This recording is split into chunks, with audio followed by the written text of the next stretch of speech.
So here we try to understand the advantages of Gauss's law in computing the electric field in certain configurations, and also we will try to see the limitations. That is, what are the configurations where we cannot apply Gauss's law. The Gauss's law is valid in all configurations, but it will be not possible to obtain the electric field using Gauss's law in certain configuration of charge distributions, whereas in some configurations it is possible. So that we will see what are those examples. First we consider a sphere, hollow sphere, let us take, which has got the charge on the surface uniformly distributed on the surface of the sphere. The problem is to find out the electric field at a point or inside, anywhere or at a distance or inside, and on the surface and at a distance or outside the sphere. This is inside, one is on the surface, other is away from the sphere. So the Gauss's law is basically E dot ds is equal to the charge enclosed by epsilon 0. So to find the charge inside the sphere, the field inside the sphere, see, the important thing to be able to apply Gauss's law is that if we can select a surface where the electric field is constant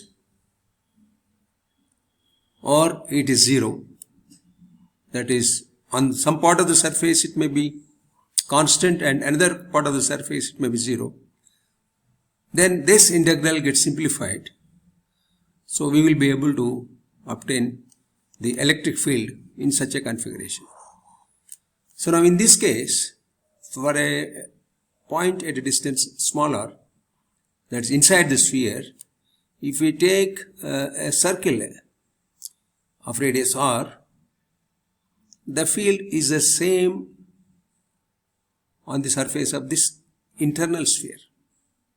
That is because the outside the charge is uniformly distributed.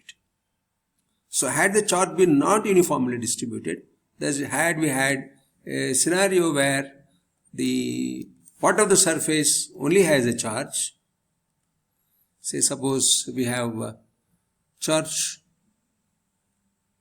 only half of this, that is, we have charge in this part of the sphere, that is on the surface, not inside, on the surface of the sphere, then it will not be possible for us to get the field on this sphere. The reason being that the field inside will not, at a distance r will not be the same. So we will not be able to simplify the integral. But in the problem that we are discussing, because of the symmetry, the charge is distributed uniformly all over the sphere. So the field inside also should be the same. Whatever may be the field, it should be the same. The value of the field should be the same because of the symmetry of the problem. So this is what is important. That is, in physics, it is not mere application of the formulas, but it is necessary to understand the situation. What is the physics, the physical reasoning that is necessary should be known to be able to solve the problem. So here, because of the symmetry of the charge on the surface, the field inside on a circular sphere, if you take some other sphere which is not circular, again it will not be constant. Suppose if you take a sphere which is off-centered, like that, for example, if you take a sphere like this, then this again is a case where on the surface the field is not the same, then we will not be able to simplify the integral, so we cannot find out the electric field. So the key to the solution or application of the Gauss's law is that we need to select a surface. That is called appropriate selection of a surface is crucial to applying the Gauss's law. So in this case, because the initial sphere is symmetric with the outside sphere, the field is the same, so we will be able to take out the field. Then this becomes closed surface, this area of the sphere, but the charge enclosed inside is 0 because all the charge is outside, so that is 0. So the electric field internally at a distance r is 0. This is the first case. And the second case, on the surface, again the same logic holds, that because of the symmetry, the electric field is the same at all points on the surface. So we will get simply E integral ds is equal to q by epsilon 0. So this gives us E, we are only writing the magnitude, is equal to q by 4 pi epsilon 0 r square. This is the second case. So this obviously is what you get if the charge were to be at the center of the sphere.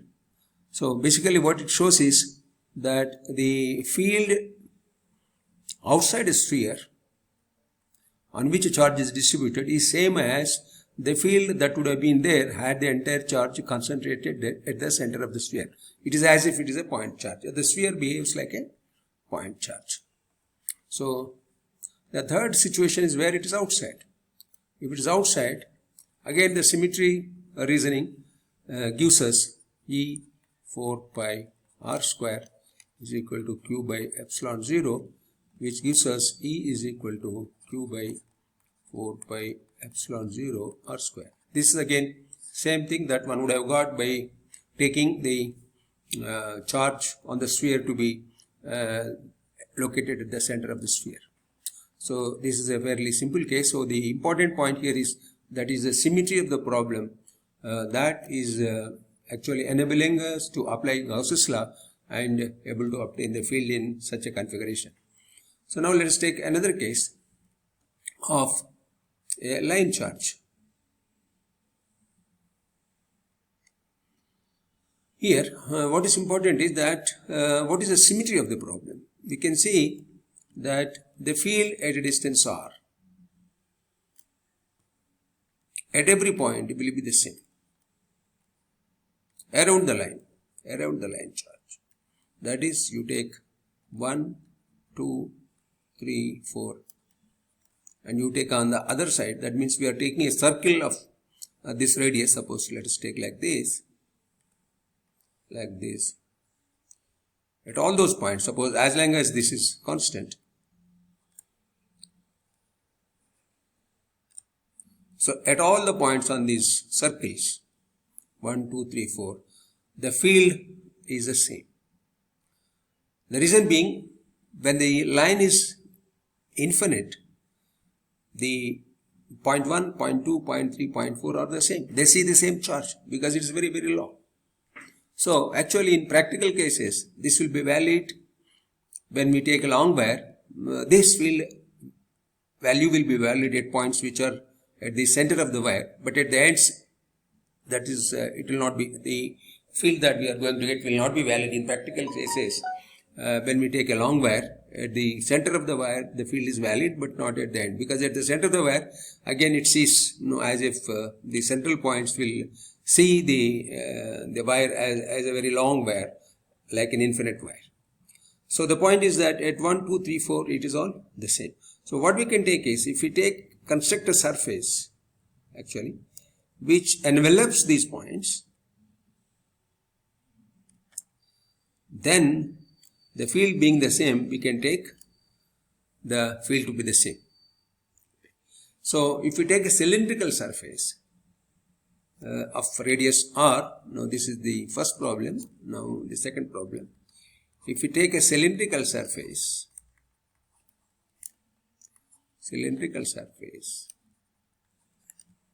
of radius r and height h,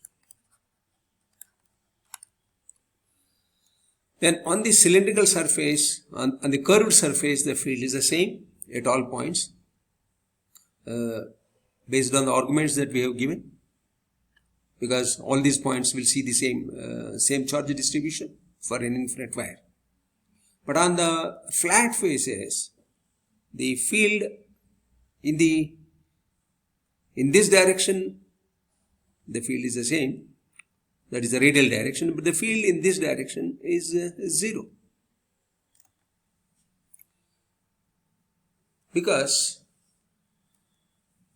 due to the symmetry of the problem, when we are having a charge distribution on the wire, if there were to be any field, that will result in movement of the charges.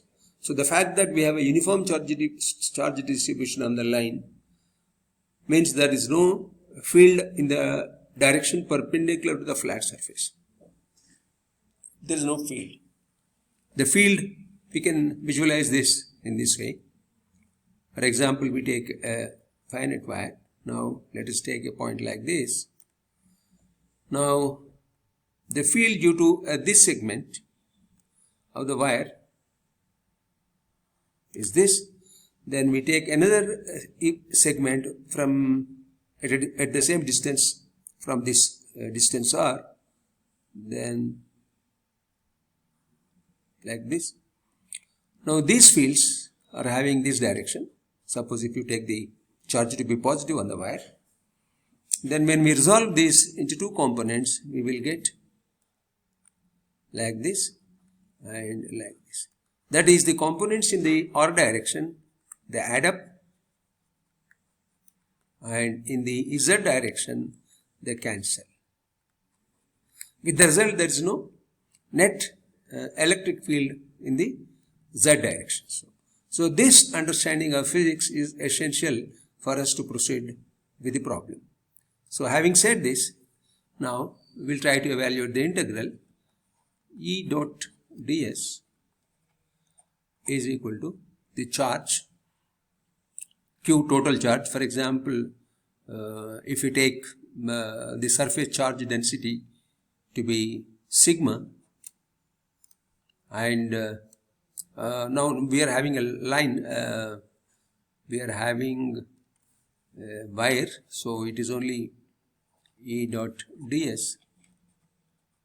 So we are having only charge on a wire, so we take charge per unit length as lambda, and we take the surface, the cylindrical surface that we are taking, maybe of height h.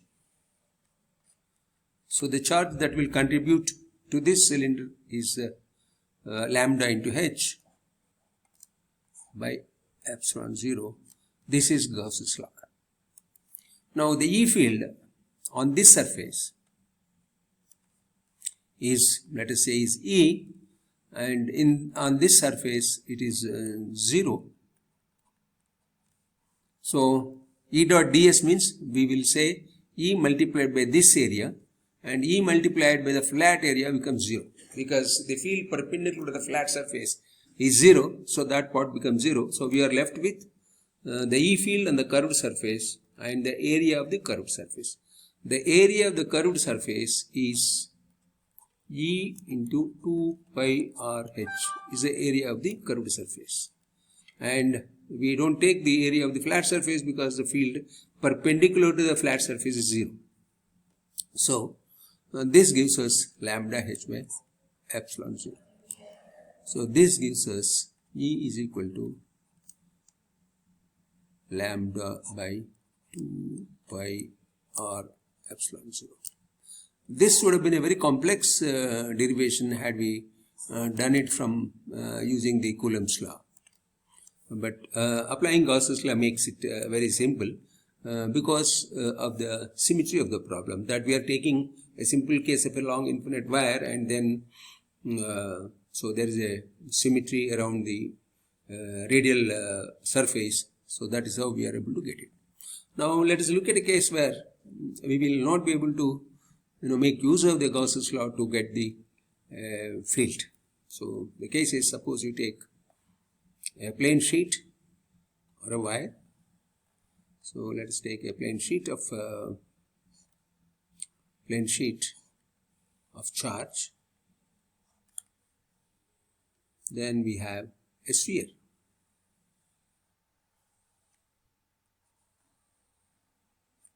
Suppose there is a charge Q. Now suppose we are having sigma is the surface charge density on the infinite plate. Using Gauss's law, we can work out the field due to the infinite sheet of charge by taking a cylinder, cutting through the infinite sheet. We will be able to work out the field, which will be, now in this case, the field will be along the horizontal direction. In the vertical direction, there is no field. So using that, we will be able to obtain the field at any point is independent of the distance, and we can work out using the Gauss's law, because of the symmetry, the field to be E is equal to sigma by 2 E0. Now the field due to this on the surface is E is equal to Q by 4 pi epsilon 0 r square if we take the radius of the sphere to be r. Now let us say this is at a distance d. Now this, for example, the problem is to find out the field at this point on the surface. You can take any point, but on the surface. But let us take a case where it is along the line passing through the center of the sphere. So in this case, the Gauss's law gives us E on the surface of the sphere dot ds is equal to Q by epsilon 0. But the symmetry consideration no longer holds good. There is a field at this point is different from the field at this point, is different from the field at this point, is different from this point. So we will not be able to apply Gauss's law. Gauss's law is valid even in this case, but we cannot simplify this integral and compute the electric field on the surface of the sphere when there is another plane sheet of charge close by or away. It doesn't matter, the distance doesn't matter. It is because we find the infinite sheet, the field due to infinite sheet is sigma by 2 epsilon 0. The distance doesn't come into picture. But in all practical cases, we need to consider the infinite sheet, which is very close by. Only then the infinite sheet approximation will be valid. So in such a scenario, you will not be able to make use of Gauss's law. So this is the limitation. It is necessary that the charge configuration that we take need to be symmetric for us to be able to apply Gauss's law. So in this case, what exactly the field here is, now we can see the field, for example, here, because of the charge is in this direction, and the field because of this is in this direction, so they are in opposite direction.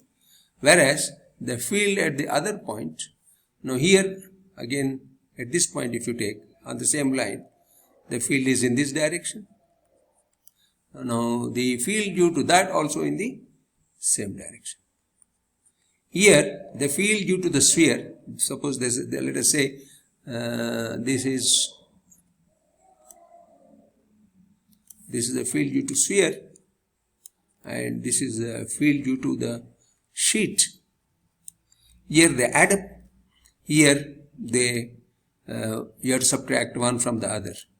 So the fields are different. So we can add and give the value of the field here, and here we can find the difference and give the value. For example, here it will be on this surface it will be one case.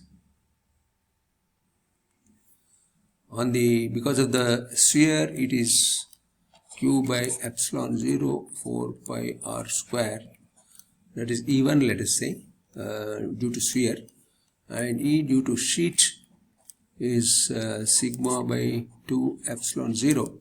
So on the right point of the sphere, we will have the field, the net field will be ES, which is, or we can straight away substitute the value, Q by 4 pi epsilon 0 r square minus sigma by 2 E0, and the direction depends upon, let us take this, suppose we are taking along the x-axis, so this is the direction. So if this is larger, it becomes negative. If it is smaller, it becomes positive. This is at the right side point. At the left side point, it will be, we need to add both of them, q by 4 pi epsilon 0 r square plus sigma by 2 epsilon 0. They are in the minus I direction. If you take the line joining the center, passing through the center to be along the x-axis. So this is how we have shown the advantages and also the limitation of Gauss's law. I hope that you understand and appreciate the material presented here. Thank you for watching this.